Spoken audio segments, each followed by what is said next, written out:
Bonjour, bienvenue dans mon vlog numéro 6. Aujourd'hui, nous allons examiner deux questions. Qu'est-ce que la contre-culture?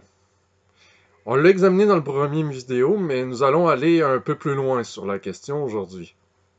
Et la deuxième, c'est la conclusion de la contre-culture. À quoi ça va nous emmener que cette perte du sens commun? La perte de la culture, ce à quoi ça va nous mener, c'est de vivre dans un État où le seul référent commun entre plusieurs individus sera l'État et le territoire, et l'économie. Donc, c'est pratiquement une existence strictement économique auquel nous convie à vivre la contre-culture. Nous nous dirigeons vers un certain totalitarisme.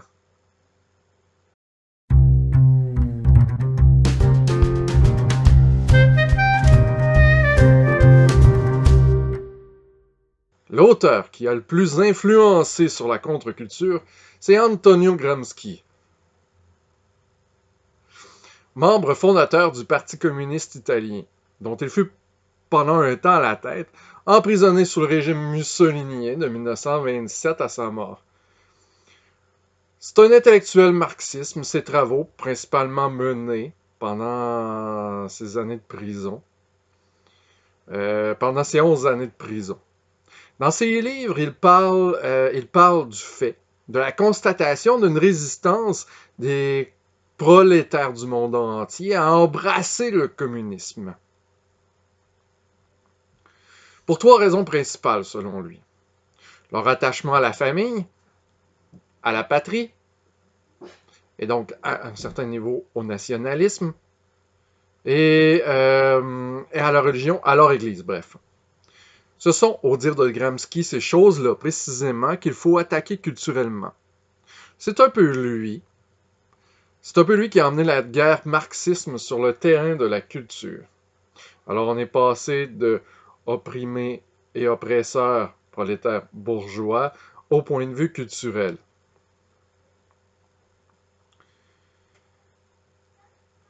C'est lui qui a emmené la guerre marxiste sur le terrain de la culture pour détruire, saboter, critiquer la famille, le père notamment, la patrie et la religion. C'est un précurseur de l'école de Francfort et des auteurs modernes qui s'y rattachent comme Althusser, Marcuse, Derrida, Adorno, Habermas, et j'y classerais même, jusqu'à une certaine extension, Simone de Beauvoir, qui, sans être dans l'école de Francfort, à proprement dit, possède sans l'ombre d'un doute toute une sémantique marxiste. Il faut juste remplacer bourgeois et prolétaires dans la lutte des classes pour hommes et femmes. La famille, on peut le comprendre, le père est attaqué sous le couvert du féminisme. Pas tout le féminisme, mais une certaine vague du moins. Financé au début par des organisations communistes. Le nationalisme est nié par le multiculturalisme. Le multiculturalisme est une négation.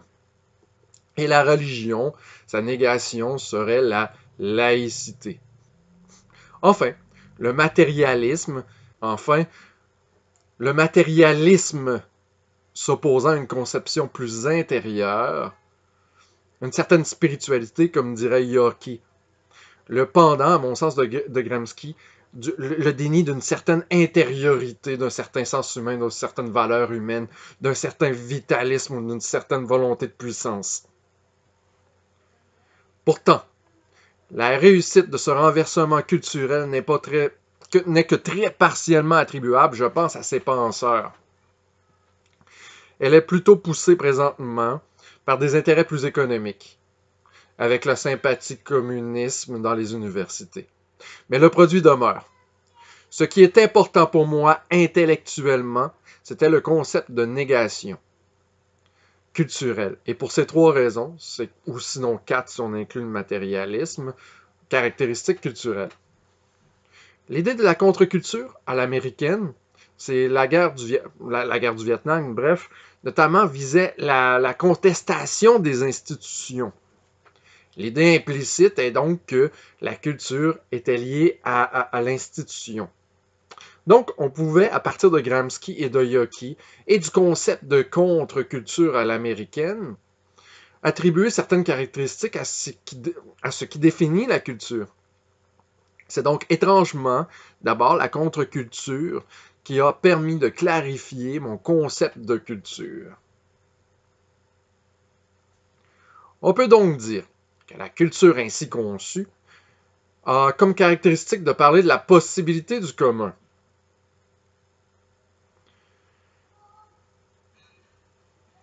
On peut donc dire que la culture ainsi conçue a comme caractéristique de parler de la possibilité du commun dans un groupe déterminé, du rapport d'un être précisément aux autres êtres, pour être social. La culture est un fait social.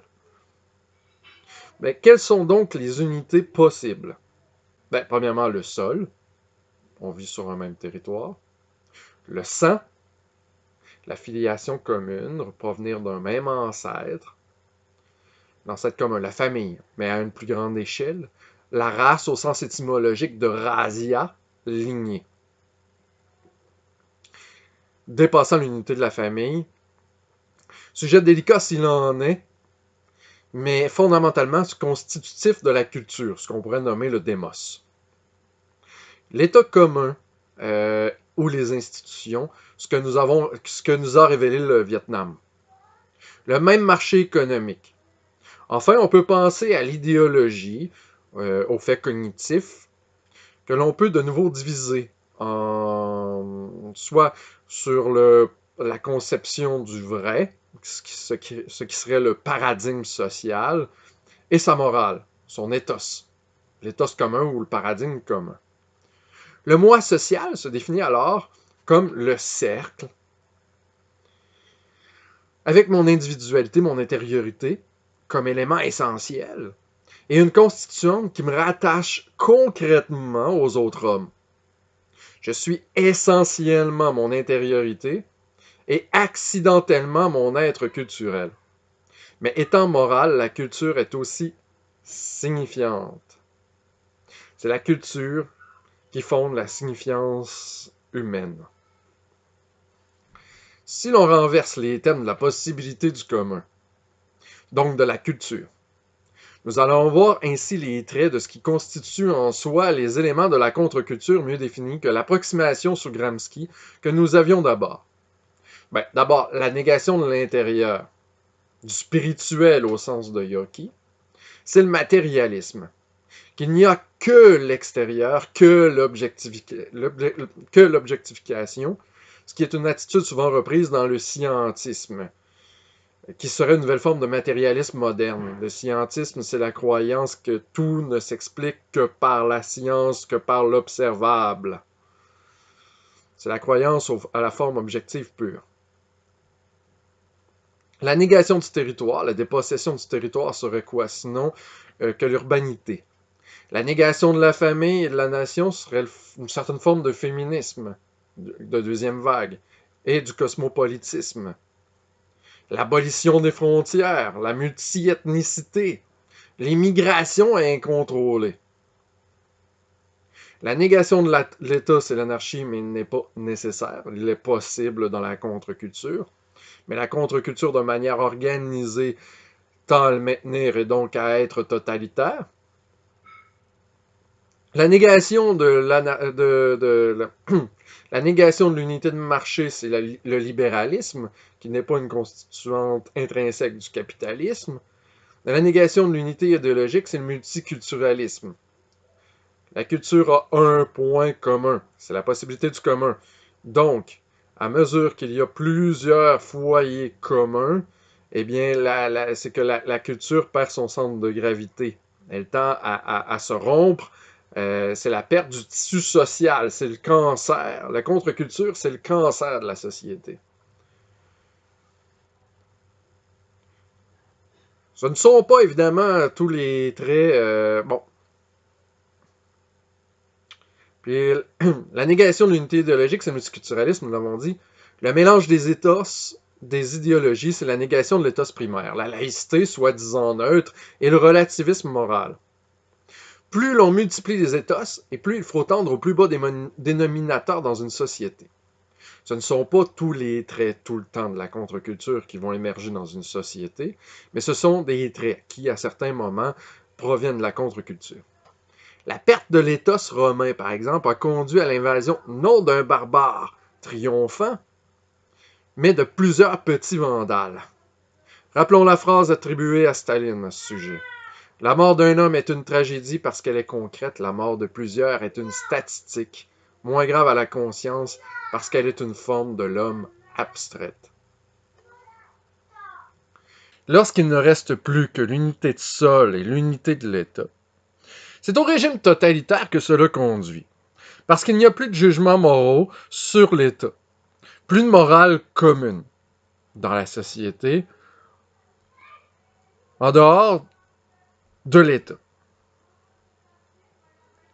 Il n'y a plus de garde-fou moral pour juger de la moralité de l'État. Ce qui fait que la moralité commune devient l'obéissance à l'État. Et là, on est dans un concept très... dans la pensée de Hobbes. C'est l'État qui définit la morale comme étant la loi. La loi perd sa moralité. C'est moral parce que c'est la loi. C'est l'erreur, à mon sens, d'une certaine primauté du droit. Le nom même de la négation de l'unité, du commun, c'est la diversité. La diversité peut être un cri de guerre. La diversité est l'antithèse du concept d'unité constitutive de l'être culturel, comme nous l'avions expressément nommé quelques diapositives précédentes.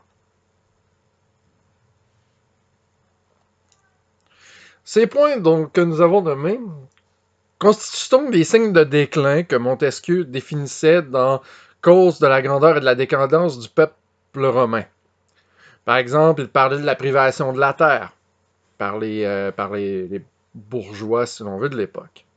La contre-culture, s'opposant donc à ce qui s'affirme comme être, est donc aussi opposition et haine du fort, et la force en tant que capacité de l'être à s'affirmer, ou à affirmer son être, ou de la force définie comme capacité d'affirmation. La contre-culture, nous l'avons dit, se positionne donc comme critique. Et enfin, notons aussi les deux grandes agonies des temps de contre-culture, la morale et la vérité, qui suivent la perte de l'éthos par l'affirmation des éthos autres. On valorise les autres valeurs, non en fonction de leurs valeurs propres, mais en fonction du ressentiment à la valeur commune, la valeur en place. Et c'est ce qui se produit en Occident. Et au relativisme par la diversité. D'ailleurs, la contre-culture tend à la division sociale, à la fracturation sociale. C'est la division interne, c'est le cancer au sens de désagrégation du tissu social. Dans le discours, la contre-culture valorisera beaucoup la diversité, mais la diversité, c'est quoi au fond? C'est la perte d'une certaine unité. Et d'une part, une certaine contradiction est vécue, parce qu'il valorise la différence. Mais cette différence valorisée est conçue en fonction d'attaquer l'unité de la culture. C'est sous ce terme que l'on vante la différence. La différence, c'est la négation de l'unité. Mais sous ce terme, ça se vend beaucoup mieux que la destruction de l'unité sociale. En même temps, dans la contre-culture à son extrême, la contre-culture radicale, va tendre à éliminer même le concept même de différence. Allez voir le structuralisme. Il faudrait que les universités reviennent au structuralisme, si jamais ils y ont été. La différence est nécessaire pour fonder le sens. Mais les différences en soi ne sont pas forcément pertinentes. Ça dépend de nous, en bout de ligne, de les moraliser ou de les immoraliser. Il y a un jugement moral sur les différences. Mais l'existence même de ces différences n'est pas morale ou immorale. Mais l'abolition du concept des différences, l'égalité aveugle, la mentalité égalitariste est la fin absurde de la contre-culture. Si l'on s'attaque à l'unité morale, on va favoriser toutes les morales déviantes, non en fonction de ses déviances, mais par ressentiment à la morale en place. On utilise les morales déviantes pour attaquer l'unité morale. C'est un peu pourquoi on accepte, par exemple, le voile à la Fédération des femmes du Québec et qu'on dénigre notre propre histoire chrétienne. Si on s'attaque à la morale, on peut comprendre que l'on va favoriser toutes les autres morales. Il n'y a plus de morale existence. Et alors, on va dire que la morale est un construit social, un concept artificiel qui constitue un système d'oppression qui n'a pas sa place, et blablabla, blablabla. Bref, le dialogue de la contre-culture embarque. Eh bien, on va donc tendre à un certain relativisme moral. Ça veut dire que dans la contre-culture, il y a deux agonies. Bon. On va donc tendre à un certain relativisme moral, comme nous l'avons dit. Dans la contre-culture, il y a une chute des valeurs. Il y a une dégradation de la tradition, qui est la transmission. Donc, on peut comprendre que la contre-culture va être une rupture de la transmission et ça va être dans la contre-nature, un peuple ahistorique. Avec la négation du peuple et du concept de transmission, avec le concept de la perte de l'unité populaire, le peuple devient ahistorique. Il n'y a plus d'histoire possible. Il y a une chose donc triste, que l'on croit à Dieu ou non, c'est que les églises sont en train d'être détruites ou vendues. Parce que c'est notre patrimoine non seulement structurel, mais au point de vue historique et notre héritage moral. Avec ces éléments, nous sommes en mesure de constituer le tableau des grands thèmes de mon livre. La contre-culture comme négation du discours se présente dans la rectitude politique, dans le political correctness, et dans une certaine peur de parler au nom d'abstraction évasive. C'est toujours dans le général et on doit exiger le spécifique. Mais ce que l'on peut nommer, on ne peut le penser. Et ça rappelle 1984. D'abord, nous avons parlé de la notion de haine des forts dans la contre-culture. Cela correspond à la conception nietzschéenne de la morale du ressentiment qu'il attribuait, à tort, je pense, au christianisme. Mais cela veut dire que la nature serait amour du fort, ce qu'il trouvait dans le paganisme. Nietzsche a raison d'opposer la morale du maître, du Übermensch, à celle du troupeau, la morale d'esclave. Mais est-ce que la culture est haine du faible alors? Non! La plupart des régimes culturels ont tendu à défendre le faible contre le fort. Et ça fait sens. Si la culture est la possibilité du commun, eh bien, le fort doit embrasser le faible dans son identité globale. À la limite, la nature ne déteste pas le faible. Elle lui est indifférente.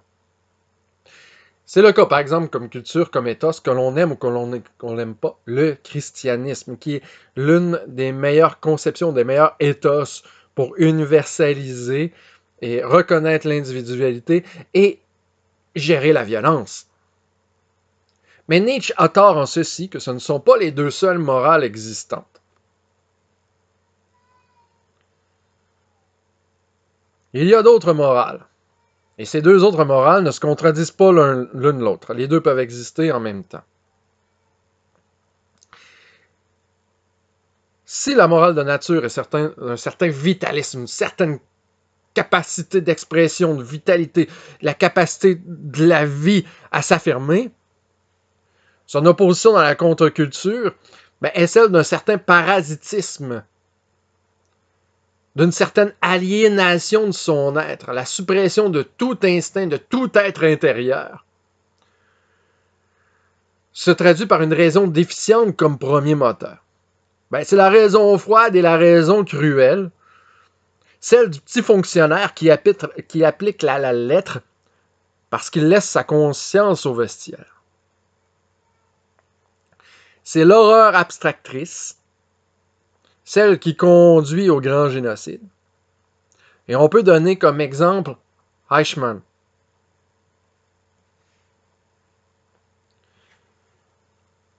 Eichmann qui n'était qu'un fonctionnaire. Et c'est le propos d'Hannah Arendt de constituer ou de voir dans Eichmann la banalité du mal. C'est le fonctionnaire qui applique à la lettre, mais un être abstrait. La défense du faible, la morale chevaleresque présuppose le fort ou présuppose la force. On pourrait appeler la morale de type Eichmann la morale fonctionnaire, la morale du Untermenschen, du sous-homme, en opposition au Übermensch nietzschéen. Ben, c'est le dernier homme, c'est l'homme du confort, c'est l'homme moderne consommateur. Si vous avez aimé mes vidéos, n'hésitez pas à souscrire, à partager, à liker et à commenter.